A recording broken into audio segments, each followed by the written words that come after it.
Hey, yeah. How long have you been doing this for? This is my first month.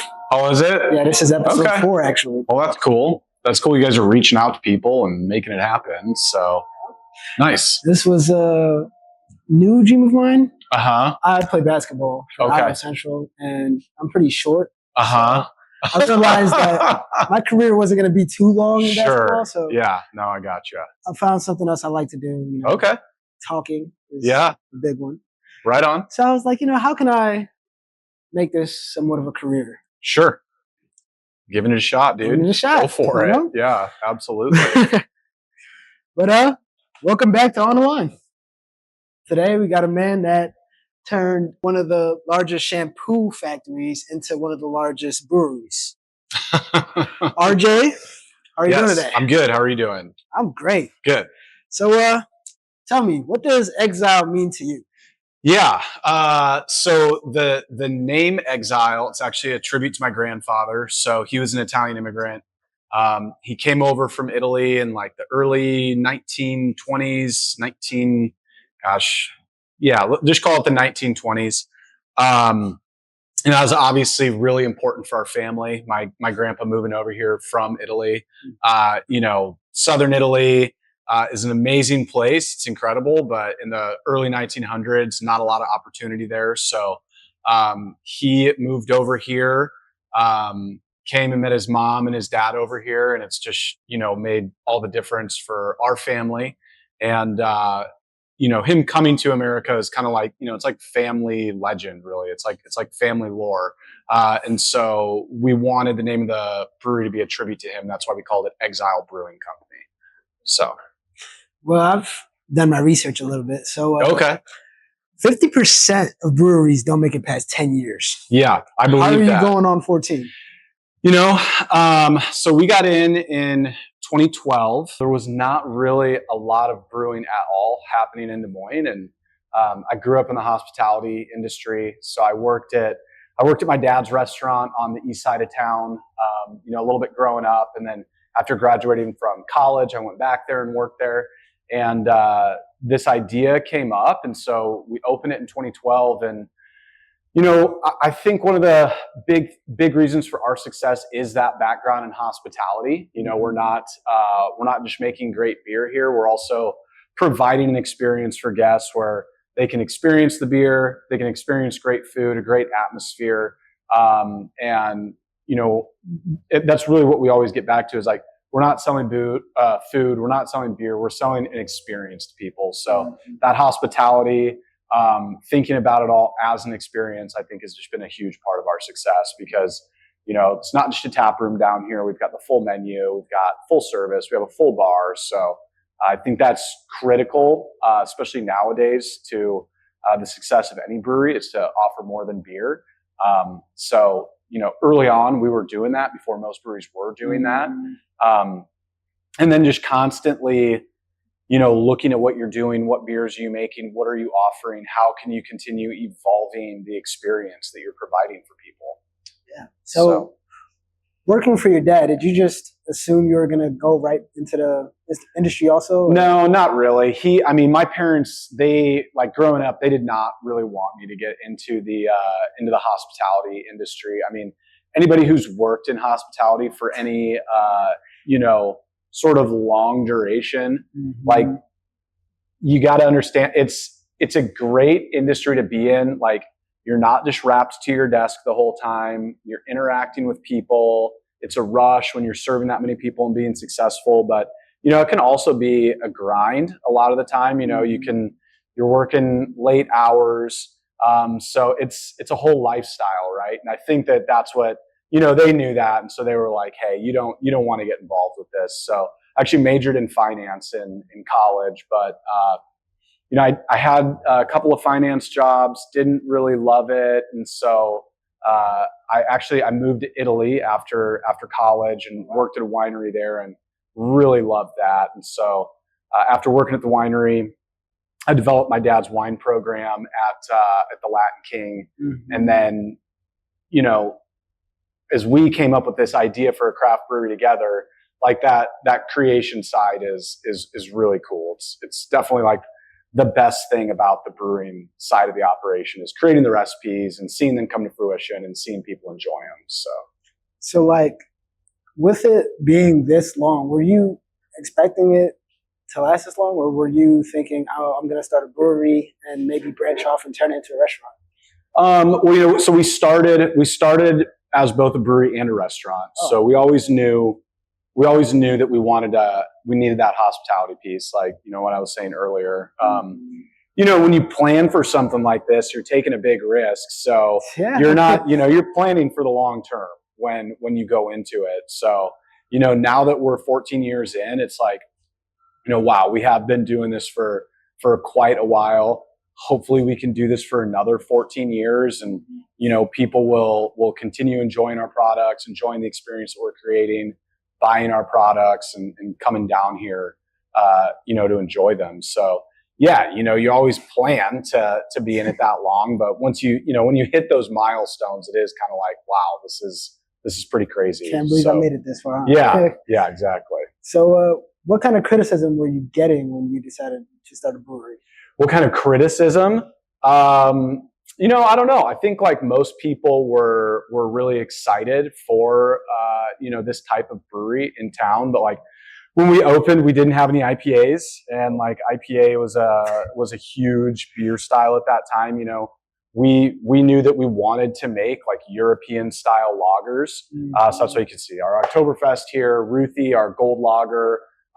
This is definitely like a German style beer.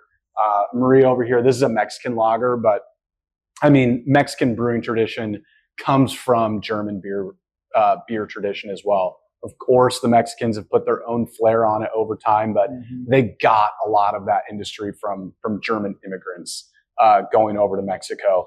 So, we were focused on lager beers. We were focused on well-balanced, smooth, easy drinking beers. So I would say that was probably like the first level of criticism that we got was like, where are your IPAs? Which, we listened to our criticism and, we make IPAs now. Dankalop's our West Coast IPA. We have Moon Taxi on tap right now, which is a double IPA. Citrus Sky is our flagship hazy IPA.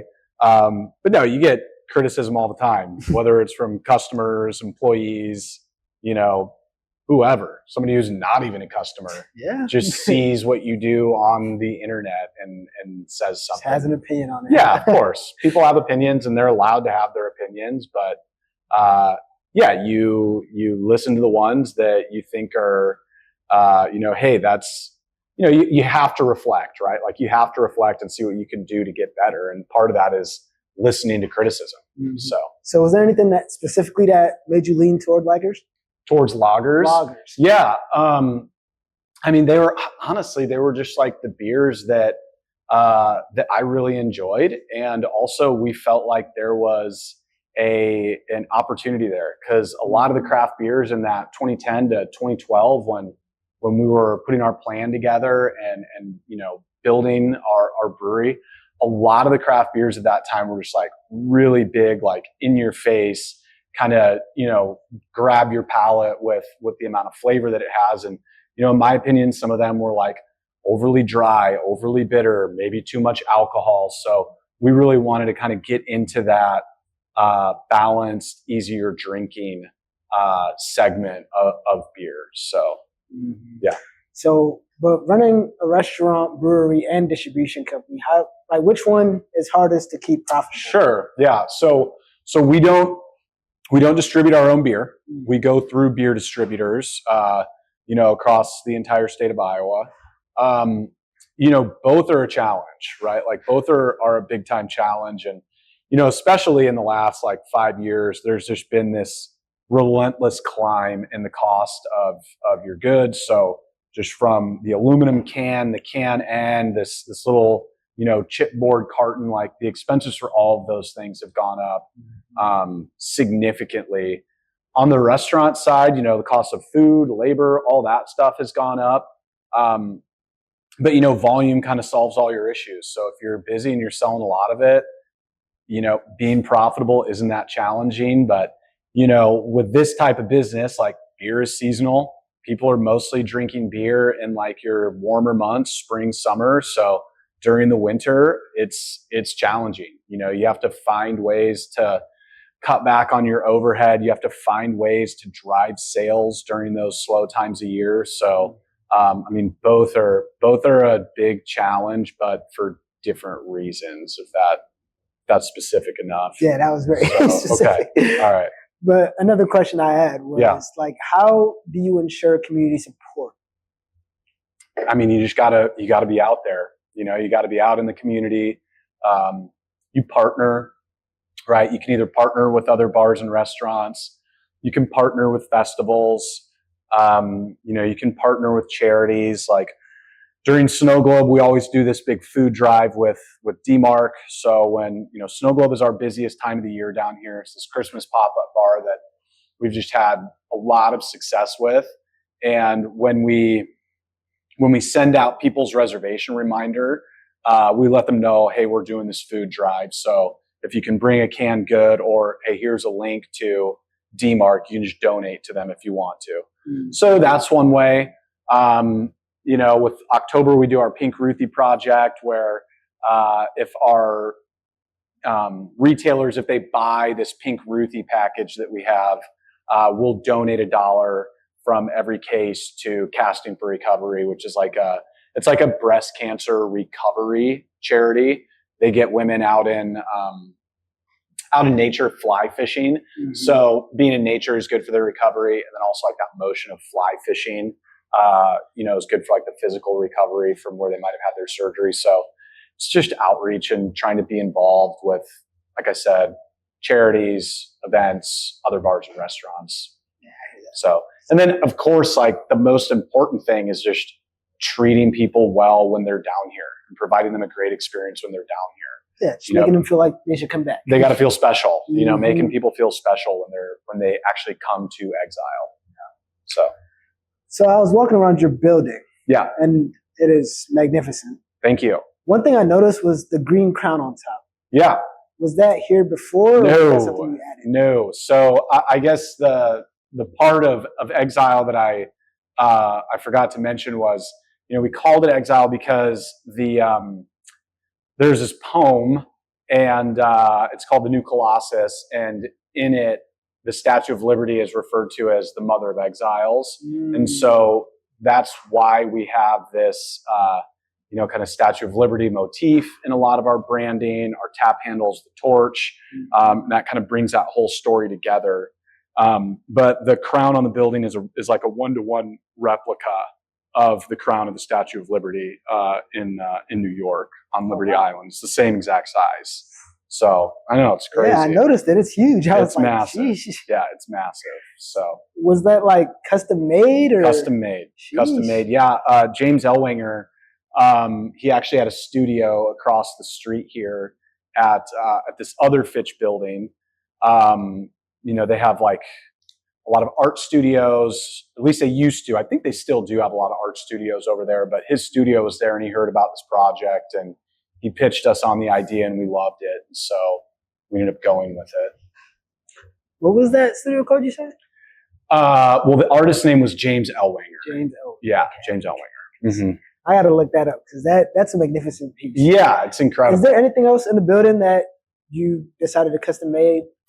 Like the mural up front is custom. We had an artist come in and do that. We have the mural on the west side of the building that, Cheers from Des Moines mural. People take pictures in front of that all the time. And that's, bringing in an artist to put that in and install it and make it happen. So we've done all sorts of stuff like that over the years. How much does stuff like that cost? It's not cheap. The crown was like really expensive. The crown was really What's really expensive? I often wonder what it would resell for. I wonder how much that's really doing up there right now. I wonder if we could get one of these big corporations around here that, they like having a big centerpiece of art in their corner. I wonder if one of them would buy it. Become a landmark? Yeah, exactly. Well, it's a landmark down here, but, I wonder about that a lot. But, some of the other projects, they could be as low as, this is outside of the crown, but they could be as low as like 5,000 upwards to like 20,000 for like a big piece of art. So yeah, it's not cheap. It's definitely not cheap.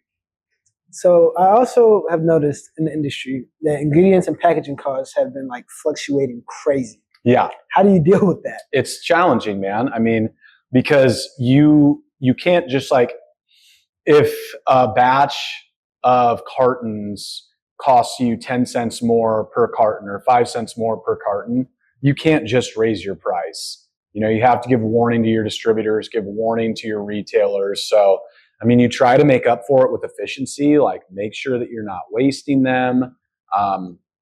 You can switch from doing it in a carton like this to having just like a ringer on top of it, like a Pack Tech ringer. But I mean, we really like the billboard that something like this provides, and like the marketing opportunity that something like that provides, as opposed to, just the cans and the rings. So, I mean, the honest answer is really you just eat it.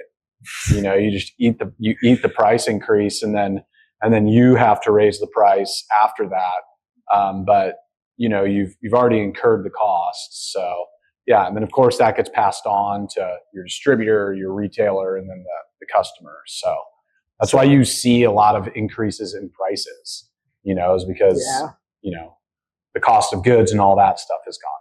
So, but you try to fight it, you negotiate things like that. So how much does that fall on the customer? I mean, it just depends.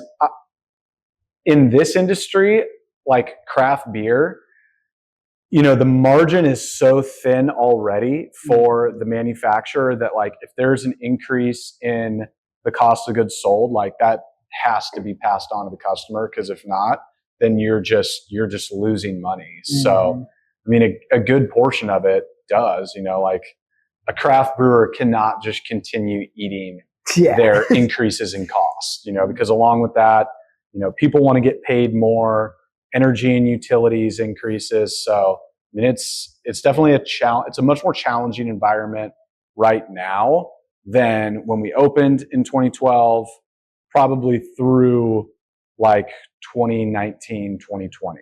Way, way more challenging right now in these last 4 years than it was in those first 10 years.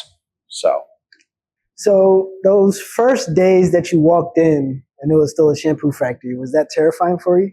I mean, sometimes, yeah, especially like when you're deep into your construction and you're just like going over all the details, and it's like, oh, did we do this right? Does this need to change? And then costs start adding up as you make those changes, but you need to do things right. So, if you don't do it right, you're going to end up paying for it at some point anyway. So yeah, I mean, the answer is yes. The answer is yes, for sure. We're doing a project right now out in Waukee. It's a huge project, and we're really just like minority partners in it. And it's going to be an amazing project. But there's definitely times when you go through it and you're just like, oh my god, like this is a lot. So is that like an extension of Exile? Or? Yeah, we won't be brewing out there, but we will have like the big beer hall sports bar area will be all branded Exile. We'll be selling our beer out there. So we'll be like one of the brands that's operating in this space. So, and then we'll have 5 other independent food vendors in there and a couple other things going on. So it'll be cool. So like, do you know who these people are already, or the food vendors? Yeah. We're getting them dialed in. We're getting them locked in. Okay. So we got to start getting the ink on paper, and then we'll start releasing, who all those vendors are going to be. But it's going to be like an incredible space out in Waukee. There's nothing like it. There's nothing like it really in the metro, and definitely not in Waukee. So we're excited to see that get open. It'll be in March. So for the people that have never heard of Exile, yeah. Where do you guys distribute to? Like, we distribute in the state of Iowa, all across the state of Iowa, into the Quad Cities. Our biggest markets are right here in our home territory and the Des Moines metro and kind of the 6-county area around here. But we have beer all throughout Iowa. And what would you say your favorite flavor of beer would be? Yeah, I mean, that's a tough one. Like, we're drinking a Shinto right now. Like, I absolutely love this beer. It's actually pretty good. Yeah, it's super balanced. easy drinking, really refreshing. Ruthie is probably my favorite beer because we sell the most of it, so it pays most of the bills. So I like that.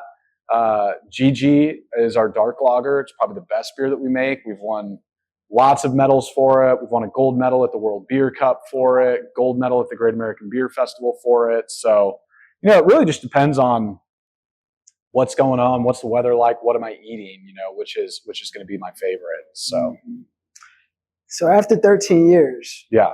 What makes you feel comfortable enough to go into that Waukee location? Well, I don't know. I actually don't know if it's comfort that is making me go into there. I don't think you do things and take risks when you're comfortable.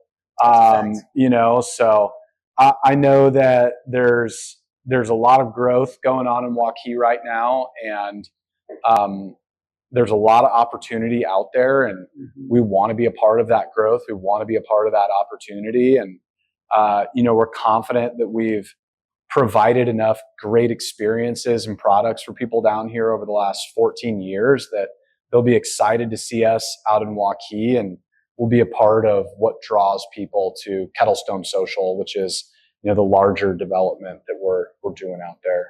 Is there anything that you're worried about with that second location? It's always cost. How much it costs. That's always the thing that you worry about the most. That drives everything. But is there anything else that I'm worried about out there? It's a new concept. It's going to be the beer hall. It's going to be 5 independent food vendors. We'll have a rooftop bar and patio, and then we'll have like a gaming entertainment area. Wow. It's a lot of stuff going on. Like the gaming and entertainment is going to be new to me. Making sure that we understand like the best way to manage the relationship with the food vendors, and make sure that they understand our expectations and we understand their processes, and just making sure that we have a solid relationship with all those guys. There's lots of things out there that we're like, hey, we need to make sure that we're doing a good job at this in order to be successful. So yeah, you're not wrong there. No, it's totally new. All I've really known is full service restaurants, and that's not what this is. It has other elements. It has a different service model too. So, well, speaking of what you know now, what would you tell RJ that was opening Exile from the start? Make an IPA. Make an IPA for sure. Focusing on quality is definitely the right move. Build out your processes, sooner than what you did, because having good processes and, that people are adhering to and that you're making adjustments to, that's like what leads to quality. So do those things sooner. I would say that those are like the biggest things. It's just, you should have made an IPA first, or at least in your first batches, and then get on top of your processes and all that stuff a lot more quickly. So what are Exile's next steps? Yeah. So, it's Kettlestone, like what we've talked about, which is, that's a major next step for us. We're excited to be out in that Waukee community and hopefully be embraced by that community out there.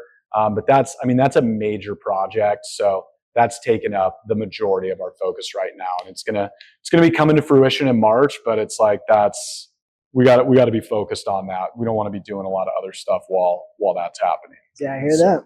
Yep. Well, if you're in the Waukee area in March, make sure you check out Exile Brewing. Yep, Kettlestone Social is what the place will be called, and we'll have the Exile Draft House out there. You heard it here first. Yep. That is our episode of On the Line, and today we had RJ Tursi. All right.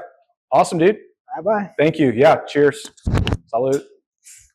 All right. Yeah.